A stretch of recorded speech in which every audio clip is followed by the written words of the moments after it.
ꯃꯌꯥꯝꯒꯤꯗꯃꯛꯇ ꯄꯨꯖꯔꯛꯂꯤꯕ ꯐꯨꯡꯒꯥ ꯋꯥꯔꯤ ꯉꯥꯔꯤꯅꯝ ꯊꯥꯏꯅ ꯃꯃꯥꯡꯉꯩꯗ ꯑꯄꯤꯛꯄ ꯈꯨꯡꯒꯪ ꯑꯃꯒꯤ ꯌꯨꯝꯗꯣꯡꯄꯣꯛ ꯑꯃꯗ ꯃꯃꯥ ꯃꯄꯥ ꯂꯩꯖꯗ꯭ꯔꯕ ꯄꯤꯛꯂꯤꯕ ꯅꯨꯄꯥ ꯃꯆꯥ ꯑꯃ ꯃꯕꯦꯝꯕꯣꯛꯀ ꯂꯩꯔꯝꯃꯤ꯫ ꯃꯥꯕꯨ ꯑꯍꯜ ꯑꯣꯏꯔꯕꯤ ꯂꯥꯏꯔꯕꯤ ꯃꯕꯦꯝꯕꯣꯛꯅ ꯌꯥꯝꯅ ꯋꯥꯅ ꯌꯣꯛꯆꯔꯛꯈꯤ꯫ ꯃꯕꯦꯟ ꯃꯁꯨꯗꯨ ꯅꯣꯡꯃꯇꯁꯨ ꯆꯔꯥ ꯑꯅꯤ ꯁꯨꯅ ꯃꯕꯨꯛ ꯊꯟꯅ ꯆꯥꯕ ꯐꯪꯖꯔꯝꯗꯦ꯫ ꯈ꯭ꯋꯥꯡ ꯀꯣꯜꯂꯕꯤ ꯃꯉꯩ ꯅꯤꯛꯂꯕꯤ ꯍꯅꯨꯕꯤꯗꯨꯅ ꯀꯣꯏꯅ ꯚꯤꯈ꯭ꯌꯥ ꯅꯤꯔꯨꯕꯗꯒꯤ ꯐꯪꯂꯛꯄ ꯆꯦꯡ, ꯄꯥꯟ, ꯃꯥꯏꯔꯦꯜ ꯍꯥꯅꯆꯤꯡꯕ ꯈꯔ ꯈꯔ ꯆꯥꯔꯒ ꯑꯉꯥꯡꯗꯨ ꯂꯦꯜꯂꯝꯃꯤ꯫ ꯐꯪꯂꯛꯇꯕ ꯅꯨꯃꯤꯠꯁꯤꯡꯗꯗꯤ ꯃꯈꯣꯏ ꯏꯁꯤꯡ ꯊꯛꯂꯒ ꯈꯥꯡꯉꯤ꯫ ꯆꯔꯥꯝꯅꯔꯕ ꯃꯁꯨꯒꯤ ꯃꯇꯧ ꯌꯦꯡꯂꯒ ꯃꯕꯦꯝꯕꯣꯛꯇꯨ ꯂꯣꯟꯅ ꯂꯣꯟꯅ ꯀꯞꯂꯝꯃꯤ꯫ ꯁꯦꯒꯥꯏ ꯂꯥꯡꯒꯥꯏ ꯑꯐꯣꯠꯄ ꯑꯃꯟꯕ ꯐꯤ ꯁꯦꯠꯄꯅ ꯅꯝꯊꯤꯕ ꯃꯅꯝ ꯆꯦꯜꯂꯕ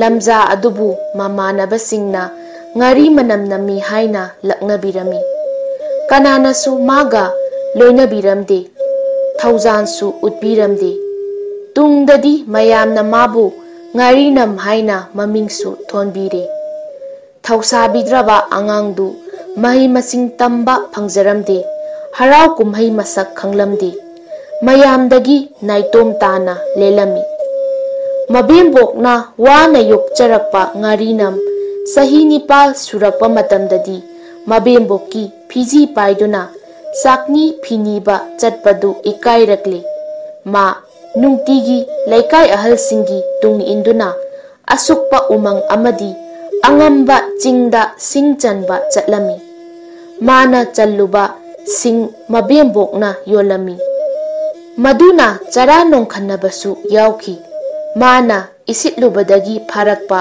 ꯉꯥ ꯈꯛꯇꯅꯤ ꯃꯕꯦꯟ ꯃꯁꯨꯅ ꯆꯥꯕ ꯐꯪꯖꯔꯤꯕ꯫ ꯄꯤꯛꯂꯤꯕ ꯃꯁꯨꯅ ꯃꯕꯨꯛ ꯇꯥꯅꯅꯕ ꯍꯣꯠꯅꯕꯗ ꯎꯃꯪ ꯋꯥꯃꯪ, ꯅꯥꯔꯛ ꯁꯤꯡꯂꯛ ꯑꯃꯗꯤ ꯆꯤꯡ ꯄꯥꯠꯇ ꯀꯣꯏꯆꯠ ꯆꯠꯂꯤ ꯈꯜꯂꯨꯕꯗ ꯃꯕꯦꯝꯕꯣꯛꯇꯨ ꯄꯣꯊꯥꯐꯝ ꯈꯪꯂꯝꯗꯦ꯫ ꯁꯥ ꯀꯩꯅ ꯁꯣꯛꯀꯗ꯭ꯔꯥ ꯍꯥꯏꯅ ꯋꯥꯖꯈꯤ꯫ ꯑꯗꯨꯕꯨ ꯊꯧꯅꯥ ꯂꯧꯁꯤꯡ ꯂꯩꯕ ꯑꯉꯥꯡ ꯉꯥꯔꯤꯅꯝꯗꯤ ꯑꯀꯤꯕ ꯂꯩꯔꯝꯗꯦ꯫ ꯇꯟꯗꯨꯅ ꯇꯨꯃꯤꯟ ꯂꯩꯊꯣꯛꯄꯁꯨ ꯈꯛ ꯄꯥꯝꯂꯝꯗꯦ꯫ ꯈꯔ ꯈꯔ ꯑꯁꯨꯝ ꯆꯥꯎꯈꯠꯂꯛꯄꯒ ꯂꯣꯏꯅꯅ ꯉꯥꯔꯤꯅꯝ ꯃꯕꯦꯝꯕꯣꯛꯅ ꯚꯤꯈ꯭ꯌꯥ ꯅꯤꯕ ꯆꯠꯂꯨꯁꯤ ꯍꯥꯏꯕ ꯌꯥꯈꯤꯗ꯭ꯔꯦ꯫ ꯃꯗꯨꯒꯤ ꯃꯔꯝ ꯈꯔ ꯂꯩꯈꯤ꯫ ꯏꯅꯥꯛ ꯈꯨꯟꯕ ꯑꯉꯝ ꯑꯊꯧ ꯐꯝꯅꯥꯏꯕꯁꯤꯡꯅ ꯇꯣꯜꯂ ꯇꯥꯔꯕ ꯃꯈꯣꯏꯕꯨ ꯇꯊꯤ ꯇꯊꯤ ꯇꯧꯕꯤꯔꯛꯄ, ꯆꯩ ꯊꯥꯡꯂꯒ ꯇꯥꯟꯊꯣꯛꯄꯤꯔꯛꯄ ꯌꯥꯝꯅ ꯇꯣꯏꯅ ꯊꯦꯡꯅꯔꯛꯂꯦ꯫ ꯃꯗꯨꯅ ꯃꯥꯒꯤ ꯊꯃꯣꯏꯗ ꯑꯀꯟꯕ ꯆꯩꯅꯥ ꯑꯃ ꯄꯤꯔꯝꯃꯤ꯫ ꯁꯤꯡꯅꯅꯤꯡꯕ ꯑꯃꯗꯤ ꯂꯃꯟ ꯈꯨꯝꯅꯤꯡꯕꯒꯤ ꯋꯥꯈꯜ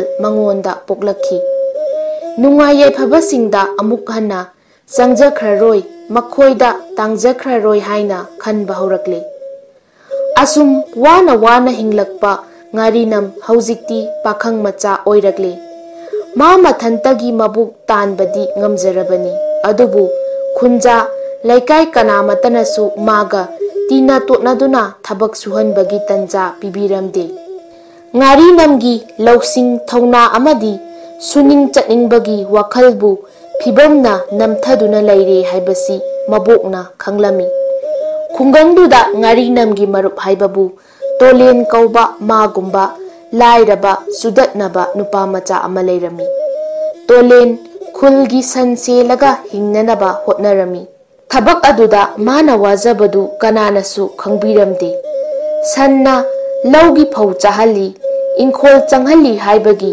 ꯃꯄꯨꯁꯤꯡꯅ ꯃꯥꯕꯨ ꯃꯅꯥ ꯂꯩꯊꯠꯄꯤꯕ, ꯁꯥꯖꯩꯅ ꯀꯟꯕꯤꯕ ꯉꯥꯔꯤꯅꯝꯅ ꯇꯣꯏꯅ ꯎꯔꯝꯃꯤ꯫ ꯀꯔꯤꯒꯨꯝꯕꯗꯅ ꯁꯟ ꯃꯕꯨꯛ ꯊꯜꯍꯟꯗꯦ ꯍꯥꯏꯗꯨꯅ ꯐꯨꯕꯤꯕꯁꯨ ꯌꯥꯎꯈꯤ꯫ ꯃꯗꯨ ꯄꯨꯝꯅꯃꯛ ꯎꯔꯒ ꯉꯥꯔꯤꯅꯝꯒꯤ ꯊꯃꯣꯏ ꯄ꯭ꯔꯣꯛ ꯄ꯭ꯔꯣꯛ ꯆꯥꯛꯂꯝꯃꯤ꯫ ꯉꯥꯔꯤꯅꯝꯒꯤ ꯃꯕꯦꯝꯕꯣꯛ ꯆꯍꯤ 40 ꯍꯦꯜꯂꯛꯂꯦ꯫ ꯂꯝꯕꯤ ꯁꯥꯡꯅ ꯆꯠꯄ ꯉꯝꯂꯛꯇ꯭ꯔꯦ꯫ ꯌꯨꯝ 10ꯗꯒꯤ ꯍꯦꯟꯅ ꯚꯤꯈ꯭ꯌꯥ ꯅꯤꯔꯨꯕ ꯉꯝꯈꯤꯗ꯭ꯔꯦ꯫ ꯃꯕꯦꯝꯕꯣꯛꯄꯨ ꯌꯨꯝꯗꯒꯤ ꯆꯠꯊꯣꯛꯍꯟꯗꯅ ꯃꯥꯅ ꯁꯦꯜ ꯇꯥꯜꯂꯒ ꯊꯥꯛꯐꯝ ꯊꯣꯛꯂꯕꯅꯤ ꯍꯥꯏꯕꯁꯤ ꯉꯥꯔꯤꯅꯝ ꯈꯜꯂꯛꯂꯦ꯫ ꯃꯔꯝ ꯑꯗꯨꯅ ꯃꯥ ꯂꯥꯡꯐꯩ ꯆꯠꯂꯒꯦ ꯍꯥꯏꯅ ꯆꯞ ꯌꯨꯡꯅ ꯂꯦꯞꯂꯝꯃꯤ꯫ ꯑꯗꯨꯒ ꯃꯄꯥꯡꯒꯜ ꯁꯣꯜꯂꯕꯤ ꯅꯨꯡꯁꯤꯖꯔꯕꯤ ꯃꯕꯦꯝꯕꯣꯛꯄꯨ ꯀꯔꯝꯅ ꯃꯊꯟꯗ ꯍꯨꯟꯗꯣꯛꯂꯝꯁꯤꯒꯦ ꯈꯟꯕꯗꯁꯨ ꯋꯥꯗꯕ ꯉꯝꯗꯦ꯫ ꯋꯥꯐꯝꯁꯤ ꯉꯥꯔꯤꯅꯝꯅ ꯃꯕꯦꯝꯕꯣꯛꯀ ꯃꯨꯟꯅ ꯇꯥꯟꯅꯔꯦ꯫ Ahanbada masugi wadu mabenpokna yakhide.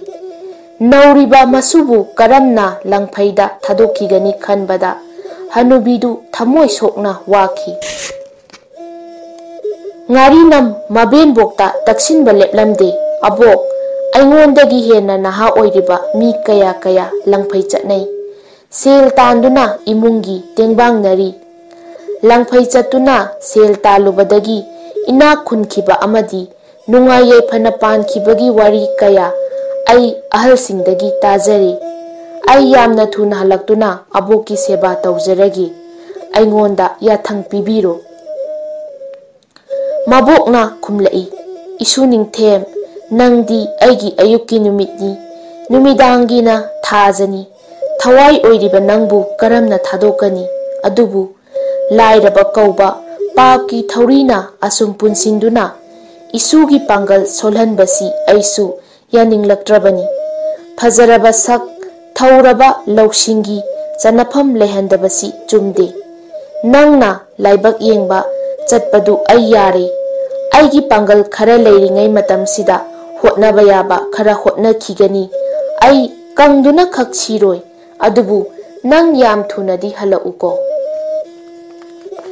Hanubi mapi teithoklaga masuda paumenaduna makha tarai. Luribadi ibungo nang kari pot puraga chatkani.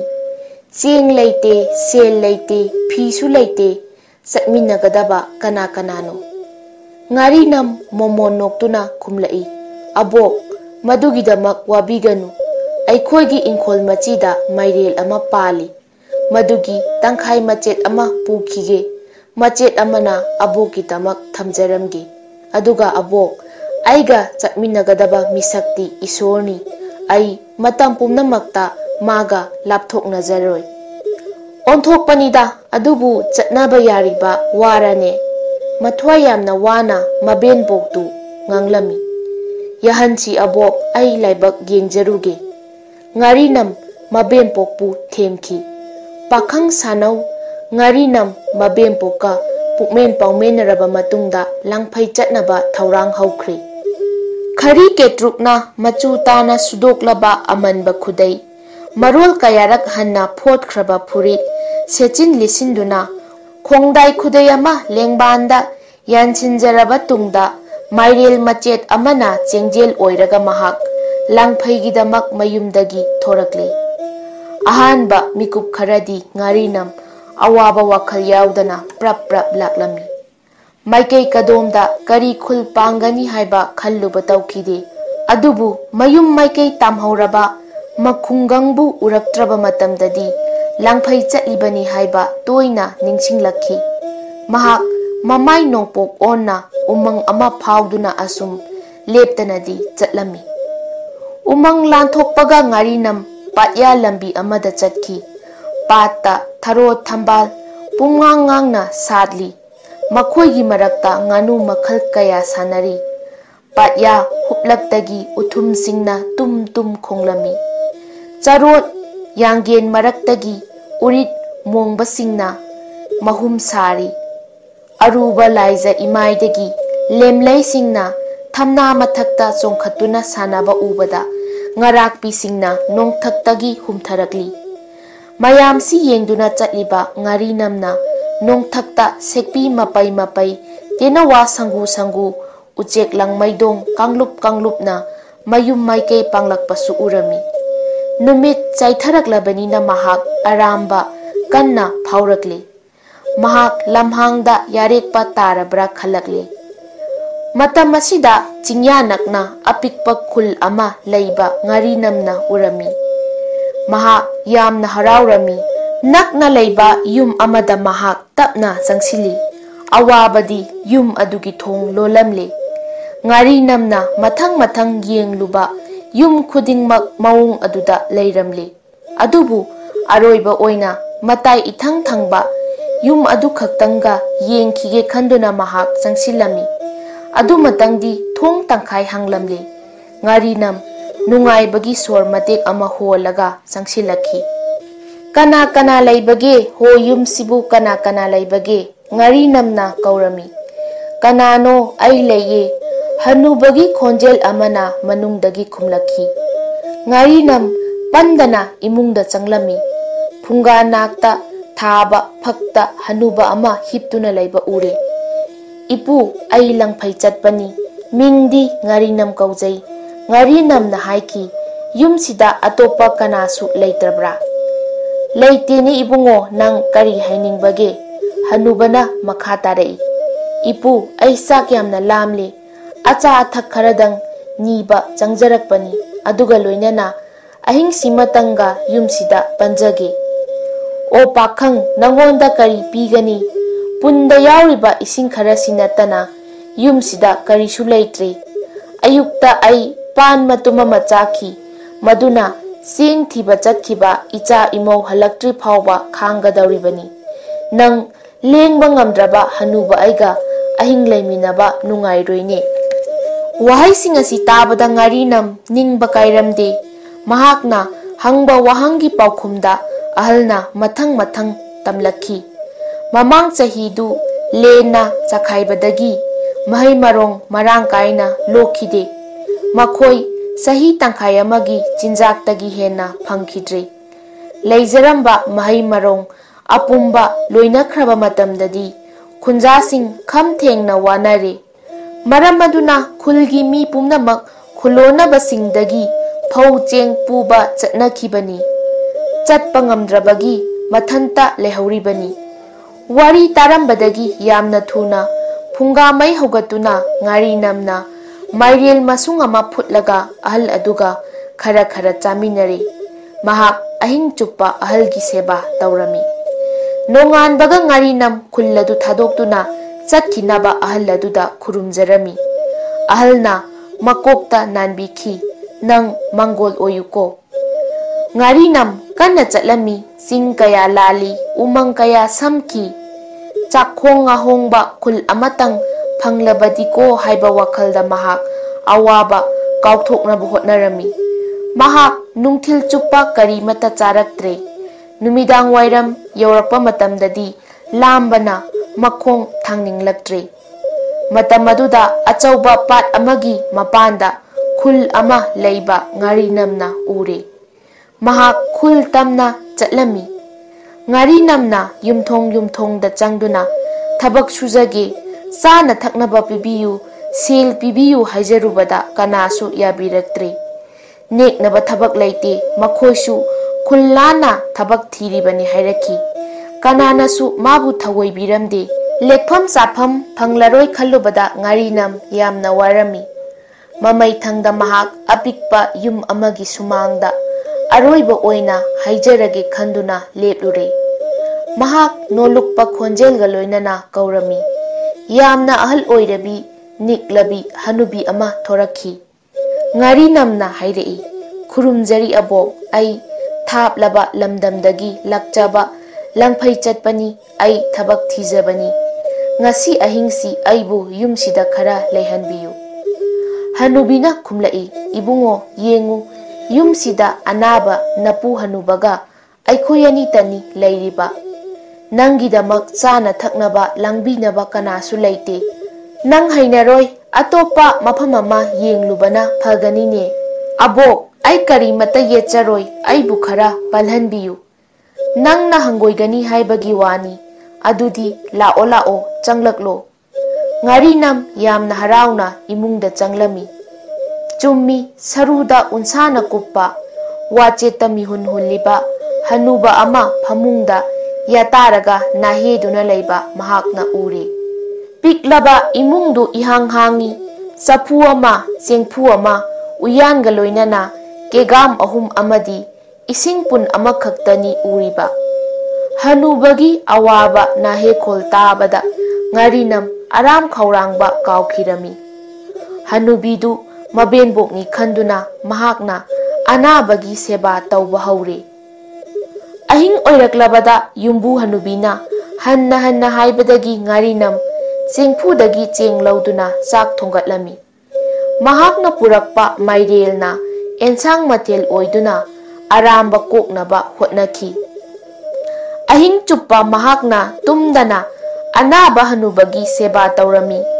Matam kuina tumba phanglatrabi hanubidu nungaina pothaba phangjari.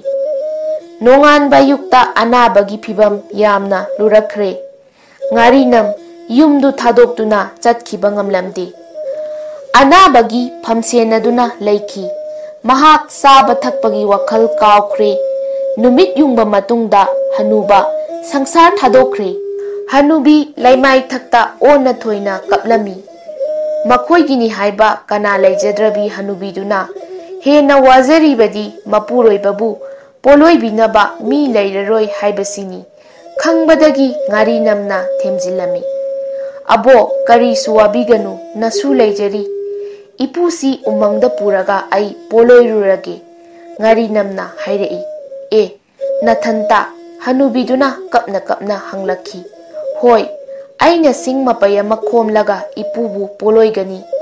Ibungo nangna madu tawbirabadi aisi laibak pharabani. Nangbu isorna thaujanbiba oisanu. Ngarinamna asiba hanubabu magi khongdai khudaina namda poraga umang tamna laklami.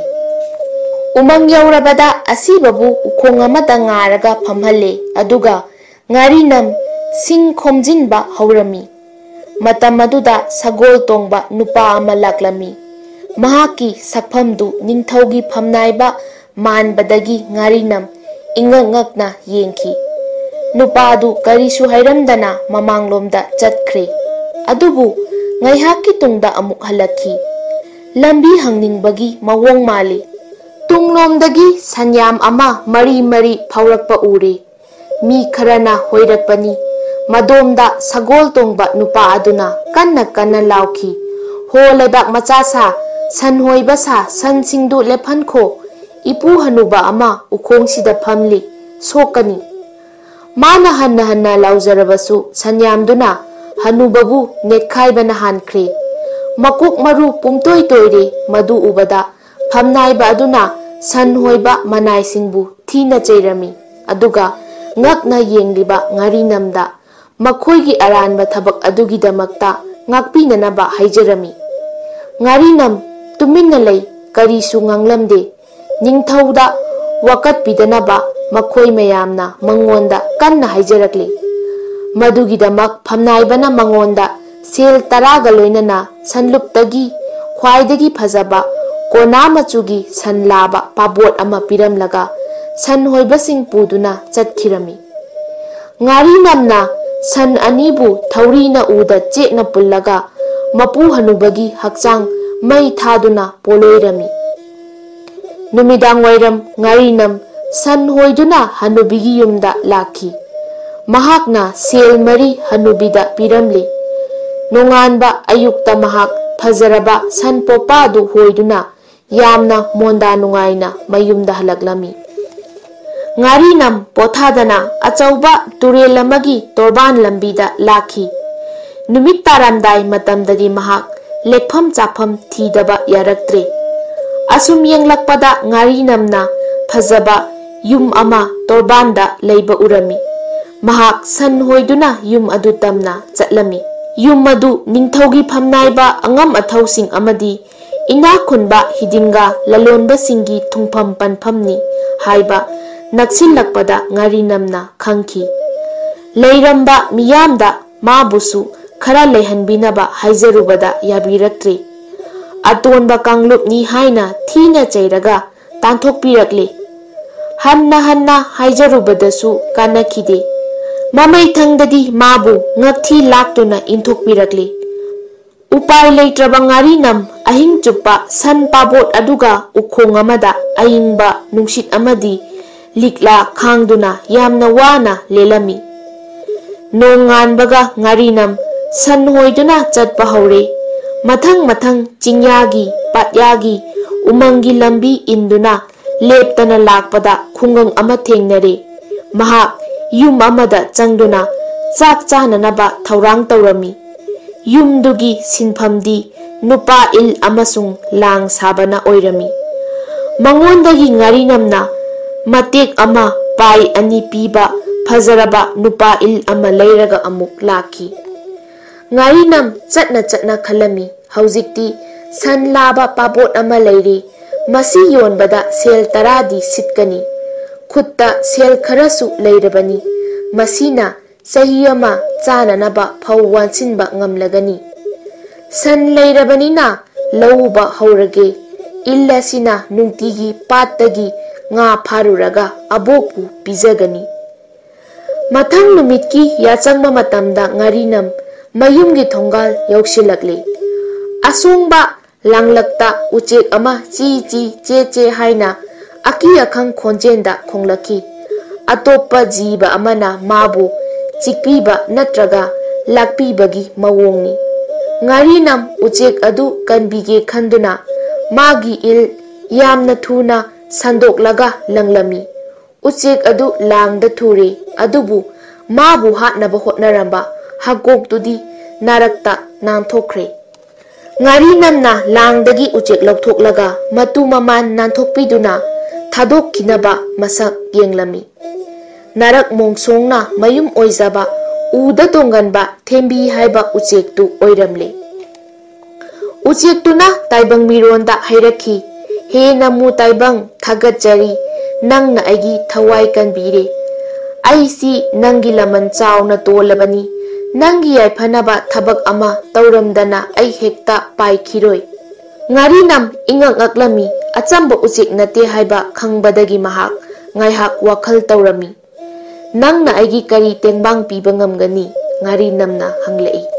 Yengu leibak asigi ningthaugi amata pokchabi macha ibema thanil sana naraga leirakpa kuige. Uchek na hairei. Akhang ahi maiba amatanasu mabu layengbada phahanba ngamdre. Mabu phahanba ngamba misak adudi ningthauna achauba mana pigani haina leibak sinthungna lauthokhrabani. Maibadu nupa oiragana macha nupi thajaduna leibak tangkhai amagi mapu oihangani. Nupi oiragana machagi lumba manaba sana piduna ikai khumnagani. Nang mabu layengu aina phahangani. Ngarinamna he thembi nangisi tat tawduna ibu harau halibra. Kari hidak pijaraga aina mabu phahangani. Nangi khutna sokpa pot khudingmak magi hidak oirabani. Thajau taibang miyoiba nangna thanil sanabu yumsida puraktri phawba ai nangi ingkhol nungda leigani. Wahai singasi hairamlaga uchek adu paikhri. Numit khara langphai chatluba Ngarinamna purakpa san sel amasung ahanba il ubada mabenbo yamna ngakhi. Haraubana kapcharami. Masugi mahai chare haujikti bikhya chatlaroi khallubada mabuk ningdu chauthokjarami. Numit nini humni Ngarinam sangol saba amadi sajik phanbada mathau yamna chinkhi. Mahak thembi uchekna hairamba wadubudi khak kauramde. Uchektu magi ingkholgi naraktagi tattana khonglakhi. Konung chatnaba mangonda taksinlakhiba mali.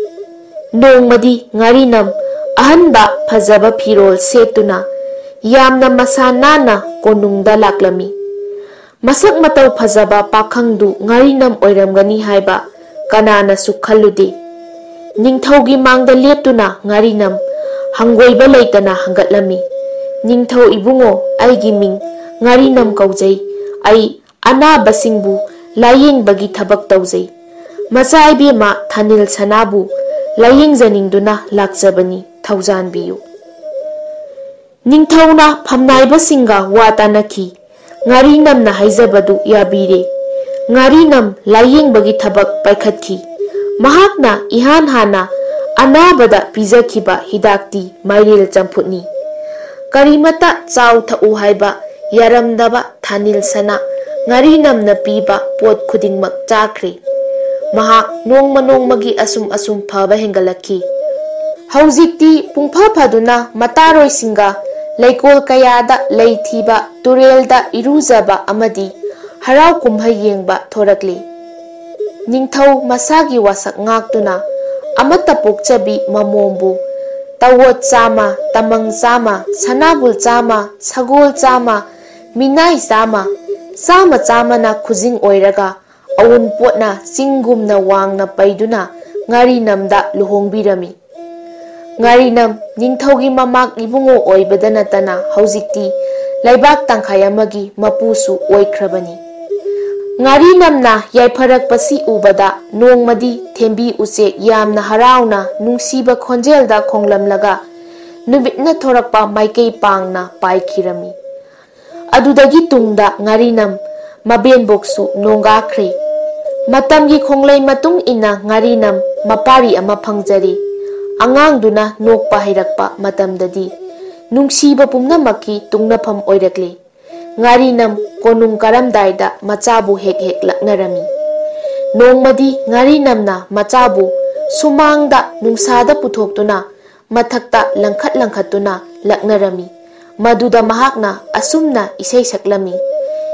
Ipagi sana matummo aina tangna phangjabawo mairel machet mana lalonba hanuba amabu phangba hanuba amana lalonba san pabot ama phangba san pabot amana lalonba tara sel budi phanglakpa tara sel nadi lalonba nupa il amadum phangba nupa ilbu lalonba chekla thembi ama phangba thembi chekla na lalonbada ningthaugi mamombu phangba ningthau mamomna lalonbada icha ningthembu phangjaba.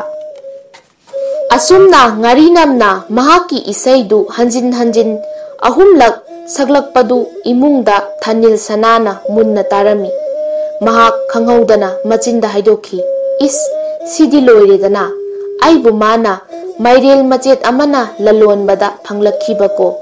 As masidi yamna usittaba wanina. Macha ibema mapan thoraktuna hangki. Tasengnamak aibu mairel machet amana lalonbadagi phangbirakibra. Hoi aigi wafamsi asengbani. Ngarinam noktuna khumlami. Mangonda ikaiba pire khanduna Thanil Sana saubana thak thak nikhi. Mathangi numitta mahak konungda chatuna mapabung ningthauda Ngarinamgi karem kathainaba manba lujadaba wangangidamak wakatlure. Ningthauna mamak ibungobu konungda kaukhatkre. Macha ibemana thangalakliba wakat adugi matangda kari hainingi haina hanglami. Aki akhang yaudana Ngarinam ichang thauna sengna khumlami. Mahaki saireng isaidu asengba warida yumpham oibani. Aranba amata yaudi haiki. Saubana mai hauraba ningthau makhong thinduna laurakhi. Ngarinam nang aibu tasengna usitredana. Ngarinam khuda kunduna khubak changjau lonana hangatchai. Iningthau ai aranba amatasu haijade. Phare nangna aibu singnare natik yengba tare. Ningthaugi akanba yathang tautharakhi. Haujikti nangi lalonbada hai singbadu aingonda utlo. Nang hayengmak mairel machet ama puraga lalonba chatkadabani. Sahi ahumgi manungda aigi ichanupi gumbi haibadi sakgun manabi ningthaugi machanupi ama natraga ichanupiga lumba manaba sana purakpa ngamdrabadi nasa angang olhangani. Iningthaugi yathang phigau sana yazari namak laibak yengjagi Ngarinam nolukna hangatkhi. Ningthauna khudakta mairel machet ama Ngarinamda sinakhre. Mahakna khongsan khibada mayumdagi atopa malchang selthum amata puhan khidanaba ningthauna manai singda khanghalami. Ngarinam awaba potlum nallaga mayumda halakhi. Nongan baga mahak mairel machet adu khaktang puraga chatnanaba sem sare. Nungshiraba machabu hanna hanna chupcharaga mahak mayumdagi thoklakhi. Kaidongwaidasu pangthokpa ngamlaroidaba thabak amagidamak mapuroibana mapa ningthauga singnare. Mahak amuk halaklaroi. Machana lamja oihauragani khallubada Thanil Sana ningamdana kaphauki. Ngarinam wakhal tauna tauna chatlami. Mahak sahi ahumgi mamangda chatkiba lambi adomda lakhidre. Turelna chenthaba maikeida panglakhi. Nungthil chupna lakpada Ngarinam khullamatasu thengnakhidre. Numit takhiduna mamsillaklabada mahak ukhong amada yareknaba semlami. Mahak mai thagatuna mairel matum khara lauraga chare. Nonganbaga Ngarinam Maikei hongdana adum chatpa haurakhi. Mahakna khalami taugadoribasibu karino. Aduk yamba sanabu pangalna thabak suraga chahi ahumgi manungda karamna tanba ngamgani. Kaidongai-dasu oithoklaroi-daba wani. Numitna chingdondagi leithakraba matamda Ngarinam yarekpham amuk thiba haurakli. Mathangi numitki numidang wairamda Ngarinamna torban nakna leiba achauba phajaraba yum ama urami. Mahakna yamna harauna yum adu tamna changsilami. Phajaba phirol setpa masa nanba nupa yankhairom imungda chaubor sanaduna leibadu Ngarinamna uri. Makhoi singdu hidinga lalonba singni haibasu mahakna khanglami. Mahakna ngaihak khanjanei. Nungai yaifaba singi napal amasung minungsi paktaba sajatpu khangning ningsinglakpadagi mangonda thauna lakhre. Mahak thongjin yausilakli. Angamba pumnamakpu khurumjari. Ngarinamna nolukna kaurami. Kanano manungdagi amana laurakhi. Nanai ai langphai chatpani. Lekpham thungpham khul amata su thengnadre. Ngasi ahing simatangdi mafam asida panjage. Thaujan biyu. Mayamna tanthoraki. Masi nakhoigumbagi thungpham nate. Chatlu urak warakta leiru. Aibu amuktadi thaujan biyu. Ai mayamda yetcharoi. Ngarinamna amuk haijarami. Se oknausi kachinamada khara kulhalasi. Nupa amana yabirakli. Ngarinamna mahaki asengba parichoi hidinga lalonba singaduda taklamdi. Mahak kachinda mai hogatuna phamlami. Hundoktuna thamba chapu macha ama sengna tengthoklaga Ngarinam cheksinna khaklakpa mairel machung ama thongatlami. Torbanda hoba uri namthibi mana khara hekluraga ensangda maroi oina thaklami. Mahak mairel thongba loina chaba ngamdabana khara khakle. Mayamdu hipnakraba matungda mahaksu tumpham semlami. Ngarinamna mikap thoklakpa matamda nongyai matung oiramle. Hidinga lalonba mayamdi nakhoktuna tumnari. Gar gar hauna nakhoktuna upna tumliba pukchauba nupa amagi manakta. Nakna mahakna sapu paikhatlaga tapna changsilami. Nupa adugi phaijom takhatuna ningjonda phaiganda mafida mairel thongbadu Ngarinamna khara khara taisilami. Tapna nasol pikna mahak tumphamda halaki. Mahak mamit amuk usindana nonganba ngairami. Mayam yahaunaraktuna anganba ayuktuda irang langnarakpa matamda Ngarinamsu haugatkhi. Mahakna manaton sugatuna swar matat matat holaga hairami. Is manam sidi karino.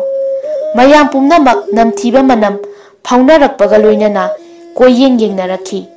Upna tumliba phamnaiba yahau thengadugi phaiganda amadi mafida thi taiba unari.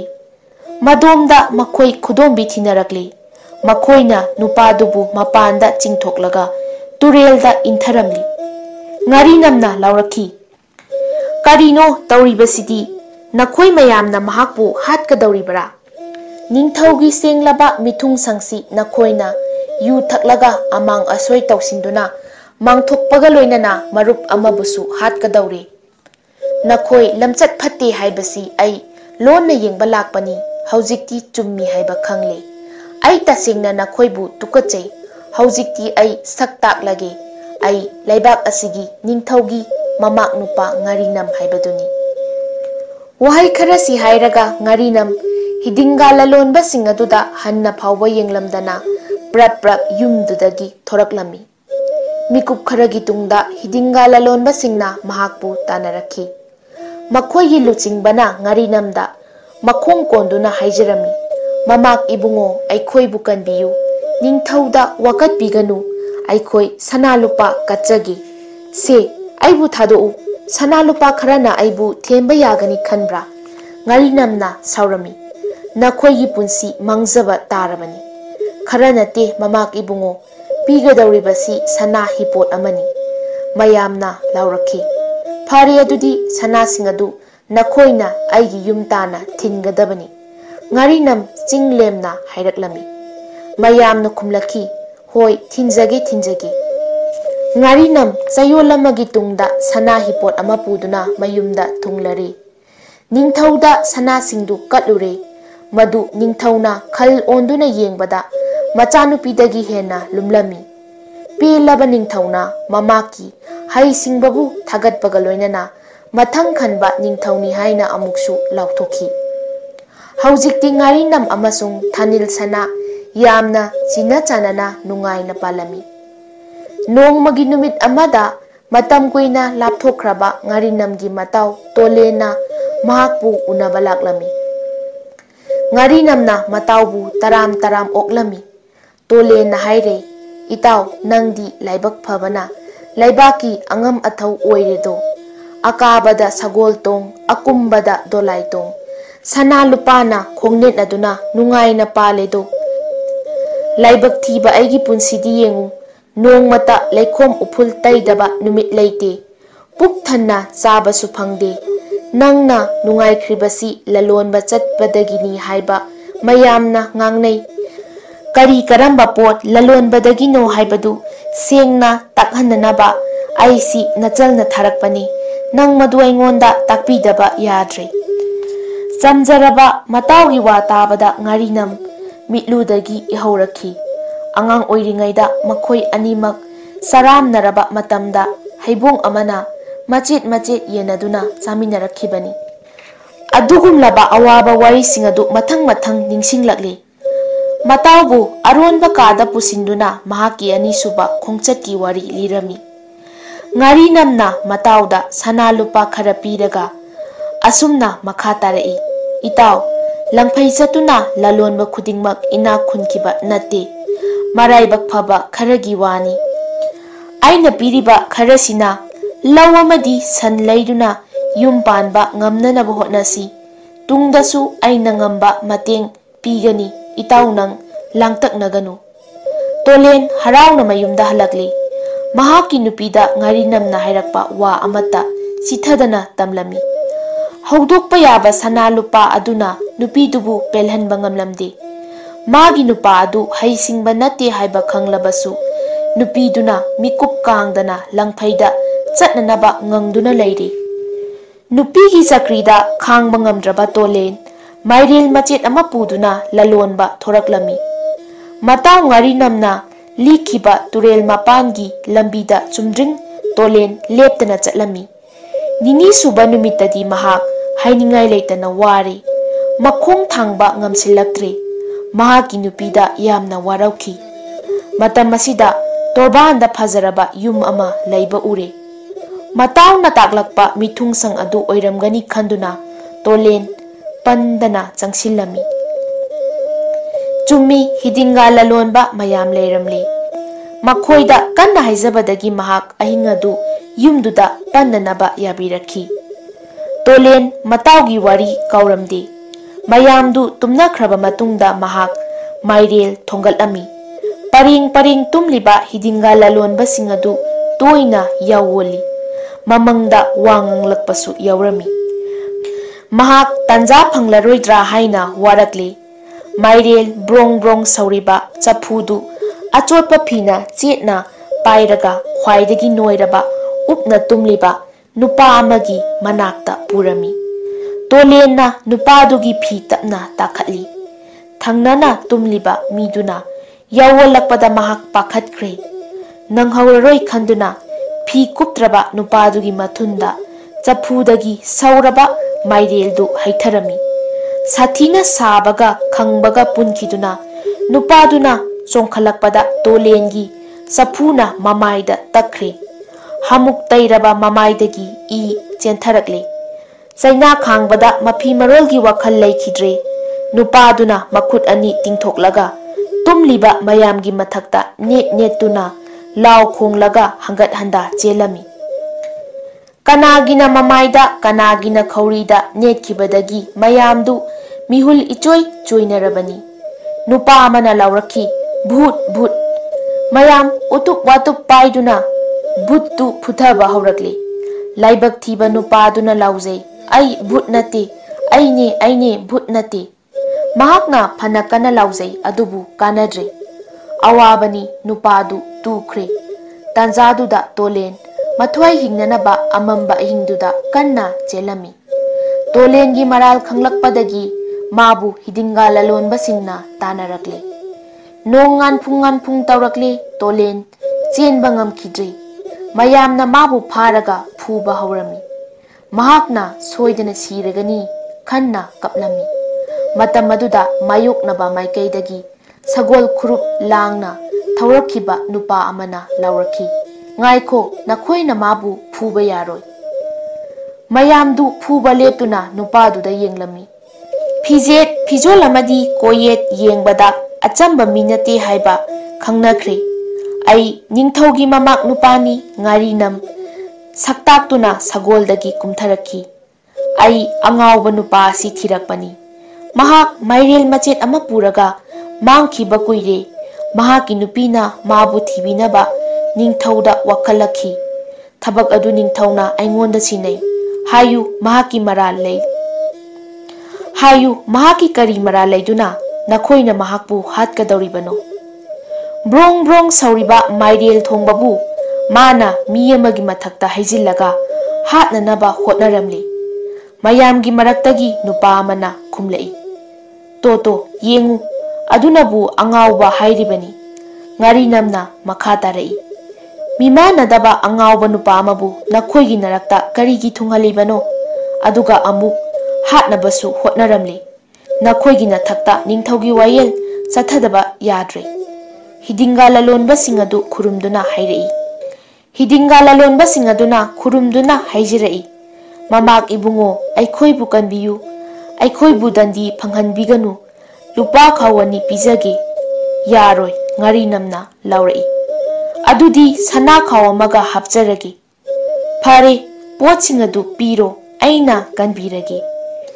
Ngarinamna yamlaba sana lupaga loinana matau puduna mayumda halaklami. Lairaba matau tolenda Ngarinamna sana lupa singadu pulap pirami. Tungda mataubu khunganglana langphai chatlandanaba magi nupida seksinna sinarami. Madugi tungda tolen ina kaira khunba nungaye phaba haibadu oikhre. Sahi kaya haukhre thembigi nungsiba khonjel takhidre. Adubu Ngarinamna magi sumangda saktariba ucheksinda machinjak thabadi khak kauramde. Punsigi saktam thabakna oi mathaudagi handababu nupa kawi. Migi leitengdi pukchelna oi thauna lausingna chaingak oi.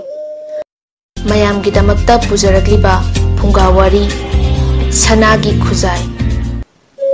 Thaina mamangaida khungang amada yamna likpa ina kaira khunba matai manau ani lerami.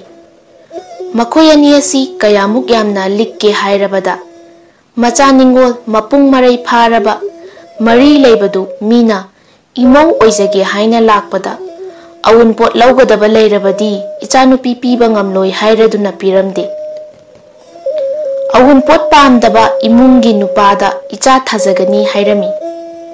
Mamai thangda tongan ba mafamdagi mathang machanupi pibiyu awunpot lauzaroi haina ahallaman nupa mayumsing laklabada machanupi thajaki.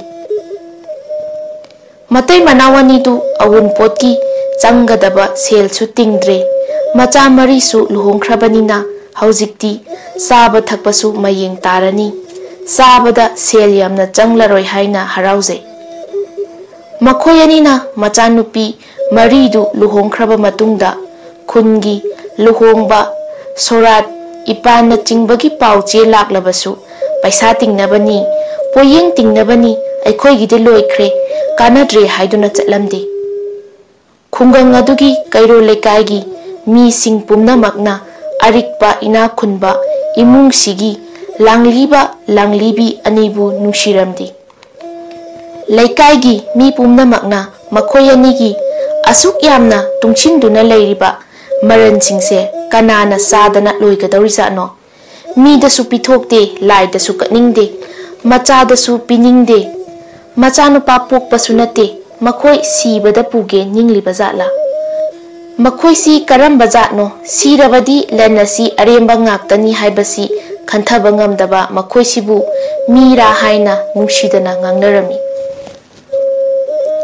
ꯈꯨꯜ ꯑꯗꯨꯒꯤ ꯅꯍꯥ ꯑꯍꯜꯁꯤꯡꯅ ꯃꯩ ꯇꯤꯛ ꯂꯩꯕꯨꯡ ꯐꯝꯐꯝ ꯑꯣꯏꯕ ꯃꯐꯝ ꯑꯃ ꯈꯨꯟ ꯑꯗꯨꯒꯤ ꯅꯣꯡꯄꯣꯛ ꯊꯪꯕ ꯂꯝꯂꯣꯡ 3 ꯐꯥꯡꯕ ꯃꯐꯝ ꯑꯃꯗꯅꯤ꯫ ꯃꯐꯝ ꯑꯗꯨꯗ ꯅꯨꯃꯤꯠ ꯈꯨꯗꯤꯡꯒꯤ ꯅꯍꯥ ꯑꯍꯜꯁꯤꯡ ꯄꯨꯟꯗꯨꯅ ꯖꯥꯠ ꯖꯥꯠꯀꯤ ꯋꯥꯔꯤ ꯁꯥꯅꯩ, ꯄꯥꯈꯣꯡ ꯆꯟꯅꯩ, ꯃꯥꯂꯦꯝꯒꯤ ꯑꯀꯣꯏꯕꯒꯤ, ꯏꯃꯨꯡ ꯃꯅꯨꯡꯒꯤ, ꯈꯨꯟꯒꯤ ꯑꯃꯗꯤ ꯐꯨꯡꯒꯥ ꯋꯥꯔꯤꯅꯆꯤꯡꯕ ꯃꯈꯜ ꯁꯨꯔꯦ꯫ ꯃꯐꯝ ꯑꯗꯨ ꯆꯥꯎꯅ ꯍꯥꯡꯂꯕ ꯂꯝꯄꯥꯛꯀꯨꯝꯂꯕ ꯃꯐꯝꯅꯤ꯫ ꯈꯨꯟꯒꯤ ꯃꯤꯌꯥꯝꯅ ꯃꯐꯝꯁꯤꯕꯨ ꯂꯩꯄꯨꯡ ꯐꯝꯐꯝ ꯍꯥꯏꯅ ꯈꯪꯅꯩ꯫ ꯅꯣꯡꯃꯒꯤ ꯅꯨꯃꯤꯠ ꯑꯃꯗꯅꯤ ꯅꯨꯄꯥ 3ꯅ ꯂꯩꯄꯨꯡ ꯑꯁꯤꯗ ꯐꯝꯂꯝꯃꯤ꯫ ꯃꯈꯣꯏꯅ ꯈꯨꯟꯁꯤꯗ ꯏꯅꯥꯛ ꯀꯩꯔꯥꯛ ꯈꯨꯟꯕ ꯑꯔꯤꯛꯄ ꯏꯃꯨꯡ ꯂꯥꯡꯂꯤꯕ ꯂꯥꯡꯂꯤꯕꯤꯒꯤ ꯃꯇꯥꯡꯗ ꯋꯥꯔꯤ ꯁꯥꯅꯔꯝꯃꯤ꯫ ꯃꯈꯣꯏꯗꯨꯒꯤ ꯃꯅꯨꯡꯗ ꯑꯃꯅ ꯈꯨꯔꯥ ꯏꯟꯗꯣꯟ ꯑꯔꯤꯛꯄ ꯏꯃꯨꯡꯗꯒꯤ "ꯅꯈꯣꯏ ꯑꯅꯤꯕꯨ ꯄꯩꯁꯥ ꯃꯈꯥꯏ ꯑꯃ ꯂꯧꯕ ꯉꯝꯒꯗ꯭ꯔꯥ" ꯍꯪꯂꯝꯃꯤ꯫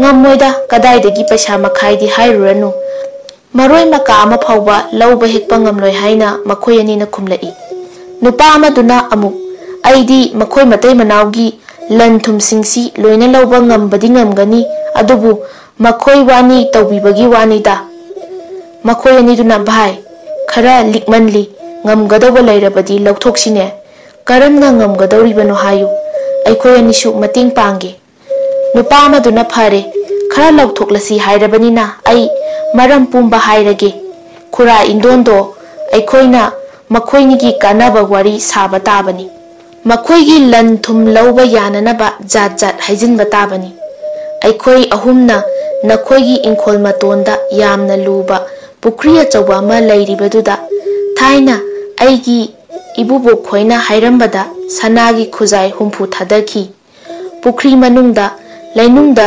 ꯂꯩꯔꯝꯒꯅꯤ, ꯂꯩꯕꯅꯤ ꯇꯥꯛꯂꯝꯃꯤ꯫ ꯃꯁꯤ ꯑꯩꯈꯣꯏ ꯂꯧꯈꯠꯆꯔꯒꯦ, ꯑꯩꯈꯣꯏꯒꯤ ꯑꯣꯏꯖꯔꯒꯦ ꯍꯦꯛꯇ ꯍꯥꯏꯔꯁꯤ꯫ ꯃꯗꯨꯗ ꯃꯥꯅ ꯌꯥꯔꯕꯁꯨ ꯌꯥꯔꯛꯇ꯭ꯔꯕꯁꯨ ꯂꯨꯄꯥ ꯈꯧꯖꯥꯎ 3ꯗꯤ ꯂꯧꯅꯅꯕ ꯑꯩꯈꯣꯏꯅ ꯍꯩꯅ ꯁꯤꯡꯅ ꯉꯥꯡꯕ ꯇꯥꯏ꯫ ꯑꯔꯤꯛꯄ ꯈꯨꯔꯥꯅꯤ ꯏꯟꯗꯣꯟꯅꯤ, ꯁꯅꯥꯅꯤ ꯍꯥꯏꯔꯗꯤ ꯂꯩꯕꯨ ꯂꯩꯔꯗꯤ ꯂꯧꯈꯠꯄꯤꯔꯝꯃꯨ, ꯑꯋꯥꯃꯟ ꯄꯤꯒꯦ ꯍꯥꯏꯕꯗꯤ ꯁꯣꯏꯗꯅ ꯍꯥꯏꯔꯛꯀꯅꯤ, ꯍꯥꯏꯔꯛꯂꯣꯏꯗ꯭ꯔꯥꯅꯦ ꯍꯪꯅꯔꯝꯃꯤ꯫ "ꯍꯥꯏꯔꯛꯀꯅꯤ, ꯁꯣꯏꯗꯅ ꯍꯥꯏꯔꯛꯀꯅꯤ꯫ ꯃꯈꯣꯏꯒꯤ ꯃꯇꯨꯡ ꯏꯟꯅ ꯑꯩꯈꯣꯏꯅ ꯁꯦꯜꯗꯤ ꯂꯧꯅꯅꯕ ꯇꯥꯠ ꯇꯍꯧꯔꯁꯤ" ꯍꯥꯏꯅꯔꯕꯗ ꯃꯈꯣꯏ ꯃꯌꯨꯝ ꯃꯌꯨꯝꯗ ꯍꯟꯅꯈ꯭ꯔꯦ꯫ ꯅꯣꯡ ꯍꯦꯛ ꯉꯥꯟꯕꯒ ꯃꯈꯣꯏ 3 ꯍꯧꯅꯔꯗꯨꯅ ꯑꯔꯤꯛꯄ ꯏꯅꯥꯛ ꯈꯨꯟꯕꯒꯤ ꯃꯌꯨꯝꯗ ꯂꯥꯛꯂꯦ꯫ ꯃꯈꯣꯏ 3 ꯁꯨꯃꯥꯡꯗ ꯂꯦꯞꯇꯨꯅ "ꯍꯣ ꯈꯨꯔꯥ, ꯍꯣ ꯈꯨꯔꯥ, ꯍꯣ ꯏꯟꯗꯣꯟ" ꯍꯥꯏꯗꯨꯅ ꯀꯧꯔꯛꯏ꯫ ꯍꯅꯨꯕ ꯍꯅꯨꯕꯤ ꯑꯅꯤꯗꯣ ꯊꯣꯛꯂꯛꯂꯦ꯫ "ꯀꯔꯤ ꯍꯥꯏꯒꯦ ꯅꯈꯣꯏ 3 ꯂꯥꯛꯄꯕꯣ?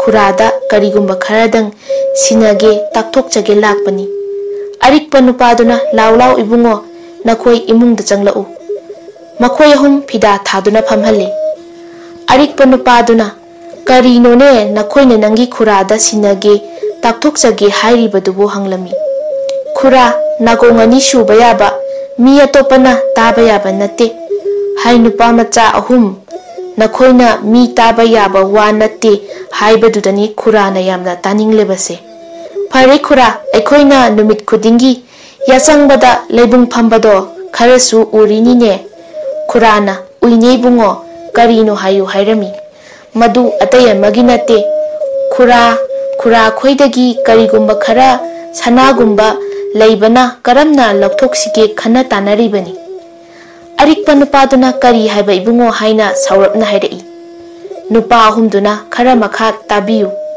ꯈꯨꯔꯥꯒꯤ ꯄꯨꯈ꯭ꯔꯤꯗ ꯊꯥꯏꯅꯒꯤ ꯅꯤꯡꯊꯧꯅ ꯂꯣꯠꯂꯝꯕ ꯊꯥꯗꯈꯤꯕ ꯁꯅꯥꯒꯤ ꯈꯨꯖꯥꯏ 70 ꯈꯛ ꯂꯩꯈꯤꯕꯅꯤ, ꯍꯧꯖꯤꯛꯁꯨ ꯂꯩꯔꯤꯕꯅꯤ꯫ ꯀꯨꯝꯕꯤ ꯀꯥꯂꯦꯟ ꯅꯥꯏꯗꯅ ꯏꯁꯤꯡ ꯑꯗꯨꯝ ꯇꯨꯡꯗꯨꯅ ꯂꯩꯕꯅ ꯈꯨꯔꯥ ꯈꯣꯏꯅ ꯂꯩꯕꯥꯛ ꯇꯧꯔꯨꯗꯕꯅ ꯊꯦꯡꯅꯔꯨꯗꯕꯒꯤ ꯋꯥꯅꯤ, ꯂꯩꯕꯥꯛꯀ ꯀꯪꯗꯨꯅ ꯇꯧꯔꯕꯗꯤ ꯅꯍꯥꯟꯅ ꯐꯪꯈ꯭ꯔꯗꯕꯅꯤ" ꯍꯥꯏꯅ ꯑꯩꯈꯣꯏ ꯏꯕꯨꯕꯣꯛ ꯉꯥꯟꯊꯣꯏꯅ ꯍꯥꯏꯔꯝꯃꯤ꯫ "ꯆꯨꯝꯃꯤꯅꯦ ꯑꯗꯨꯕꯨꯗꯤ, ꯈꯨꯔꯥ ꯈꯣꯏꯒꯤ ꯄꯨꯈ꯭ꯔꯤꯁꯤꯗꯤ ꯉꯁꯤ ꯐꯥꯎꯕ ꯏꯁꯤꯡ ꯀꯪꯂꯛꯇ꯭ꯔꯤꯕꯅꯤ" ꯍꯥꯏꯅ ꯑꯔꯤꯛꯄ ꯅꯨꯄꯥꯗꯨꯅ ꯈꯨꯝꯂꯝꯃꯤ꯫ ꯅꯨꯄꯥ 3ꯗꯨꯅ ꯑꯃꯨꯛ ꯍꯥꯏꯔꯛꯏ꯫ "ꯈꯨꯔꯥ ꯈꯣꯏꯁꯤꯗ ꯂꯩ ꯍꯥꯏꯕꯁꯤ ꯈꯪꯂꯁꯨ ꯑꯩꯈꯣꯏꯅ ꯇꯁꯦꯡꯅ ꯈꯨꯔꯥ ꯀꯤꯕꯗꯒꯤ, ꯏꯀꯥꯏ ꯈꯨꯝꯅꯕꯗꯒꯤ ꯁꯅꯥꯒꯤ ꯈꯨꯖꯥꯏꯁꯤꯡ ꯑꯗꯨ ꯂꯧꯊꯣꯛꯆꯗ꯭ꯔꯕꯅꯤ꯫ ꯑꯗꯨꯅ ꯍꯧꯖꯤꯛꯇꯤ ꯈꯨꯔꯥ ꯈꯪꯍꯜꯂꯒ ꯂꯧꯖꯔꯒꯦ, खुरागिसु खुजाई सनागी अमानीदसु खैरमलगे हाइजरुसी हाइना अइखोय अहुम हौनरगा खुरागी नाक्ता हेक्ता लाक्चरबनी अरिक्प नुपा अहलदो मबुकनिंगदा मवोन मवोन खलकली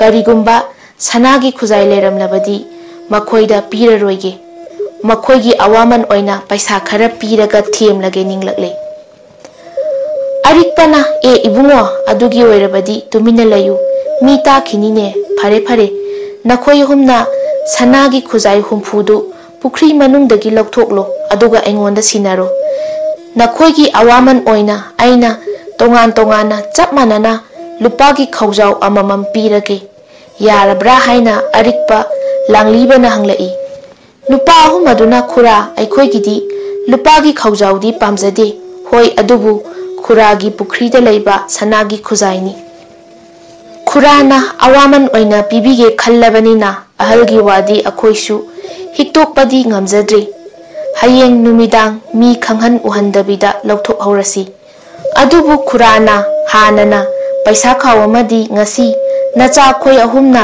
laklingai sida pujarage sinabiro atayani duna thabak loiraga pibiro nakongsu ani suhalaroisi hairami arikpa nupadana madu loiraga punna pirage da hairami yaningda bugumsu tawbaduda nupa ahumduna khangladana khura hainarisi yaningdi hairaga aikhoi ngasi ahingsi Pukhri हुमलगा सनागी खुजाई लखोचरगे खुराना हाना पैसा पिथोखरगा लाक्त्रबदी हाइदुना सिंगनबीबगी ओइरदी खुराना अइखोय मसक खंगदबसु नते नोंग हेक nganbaga खुन ताक्तना अइखोयबु फादुना दंगी पिबियु हाइदुना नुपा हुमदुना हाइरकली अरिक्पना फरे फरे खुरा पीरगे अदो नखोय हयेंसी सोयहनबदी याद्रेको नुपा हुमदुना सोइरोइदा खुरा अइखोयबु yum इंखोल लैनदबसु नते हाइरदुना थाजनबा वा कया मरुम हाइरबदा अरिक्पा मखुत निकना निकना सोइबे यादबनिको हाइरदुना नुपा हुमदुदा लुपा खौजाव अमा पीरे लुपा खौजाव अदु येपसिनलदुना नुपा हुमदु थोरकले लंबीदा चटना चटना हौजिकती अइखोय अहुम मी खंगहंदना बोरा अनि पुदुना कैथेलदगी कोरीगी खुजाई हुंफु लैरुबा तारे हाइदुना नुपा अमाना हाइरमी खुजाई कोरीगी हुंफु लैरे अदुगा अमुक कोनसंगदा चंगदुना सना काफलसी हाइदुना खुजाई सिंग अदु सना कापलबदा सनागी खुजाई चप मानरी अथेंगबा मी तुमनख्रबा नुमितसिगी नुमिदांगदनी मखोय मी कना अमता खंगहंदना थमलकपा सनागी खुजाई हुंफु अदु अरिक्पा इना खुनबा मतै मनावगी पुखरी ताना पुरक्तुना नुमिदांग अदुदा पुखरी अदुदा थाधरे मखोयना चेक्सिन्ना हयेंगिदमक थौरांग लोइरबदा मयुम ताना लाकपदा लंबी मफम चाबा अमदा लेमहौबा लुपागी खौजावदुदगी लुपासिंग अदु चप मानना येंथोकनारि सेल फंगलबदा हयेंसु अइखोय nganta ayukta pungadabani hainarदुना हन्नख्रे